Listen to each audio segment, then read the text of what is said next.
পুরুলিয়া জেলার সাতুরির প্রত্যন্ত বৃন্দাবনপুর গ্রামের ষষ্ঠ শ্রেণীর ছাত্র অনুরাগ দাস নিজের অসাধারণ নৃত্য প্রতিভার মাধ্যমে জেলার গণ্ডি পেরিয়ে বৃহত্তর মঞ্চে নিজের পরিচয় তৈরি করতে শুরু করেছে। অল্প বয়সে নিজের দক্ষতা পরিশ্রমের জোরে সে পুরুলিয়ার গণ্ডি পেরিয়ে কলকাতা, টাটা, আসানসোল সহ বিভিন্ন জায়গায় নাচের মঞ্চে অংশ নিয়ে দর্শকদের মুগ্ধ করেছে।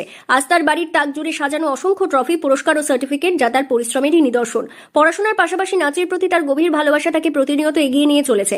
ভবিষ্যতে বড় মঞ্চে নিজেকে প্রতিষ্ঠিত করার স্বপ্ন দেখছে অনুরাগ, আর সেই লক্ষ্যে নিয়মিত অনুশীলনের মাধ্যমে নিজেকে আরো দক্ষ করে তুলছে। কোন ক্লাসে পড়ছো? 6। এত সুন্দর পারফরমেন্স ডান্সে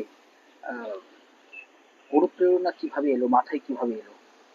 যদি কোথাও গান বাজতো বা সং বাজতো তখন নিজের থেকে ডান্স করতাম। এখন পর্যন্ত কোথায় কোথায় ডান্স করেছো? টাটা, তারপরে কলকাতা, তারপরে কাটোয়া,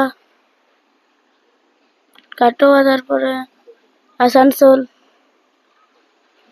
কি ইচ্ছে রয়েছে বড় হয়ে? ডান্সার হবার। অনুরাগের বাবা পেশায় সিভিক ভলেন্টিয়ার অপরেশ দাস ছেলের এই সাফল্যে ভীষণ গর্বিত। তিনি জানান, ছোটবেলা থেকে অনুরাগের নাচের প্রতি প্রবল আগ্রহ ছিল। টেলিভিশনে বিভিন্ন নাচের অনুষ্ঠান দেখে অনুপ্রাণিত হয়ে সে এই পথে এগিয়ে আসে। পরিবারের সমর্থন এবং নিজের অদম্য ইচ্ছাশক্তির জোরেই আজ সে সাফল্যের পথে দৃঢ়ভাবে এগিয়ে চলেছে। আমাদের খুবই ভালো লাগছে। আর আমার ছেলে ছোট থেকে ডান্স করার ইচ্ছে ছিল, মানে মাইক হোক বা টিভিতে গান বাজুক, তো ওনাটা ওর মনের মধ্যে মানে একটা নিজের মধ্যে ডান্স করতো। তো আমি ভেবেছিলাম যদি একে ডান্স মানে কোনো ভালো টিচারকে দেওয়া যায় তো কিছু করতে পারে। তো আমি এখন তো যতগুলো আমার স্যারের কাছে দিয়েছি তো খুব ভালো ডান্স করেছে।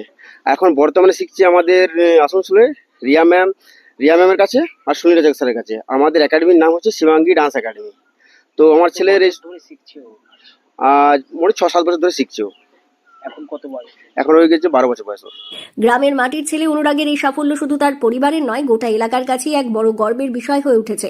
অনুরাগের এই পথ চলা নিঃসন্দেহে অন্যদের কাছে অনুপ্রেরণা হয়ে থাকবে। পুরুলিয়া থেকে শান্তনু দাসের রিপোর্ট, লোকাল 18 বাংলা।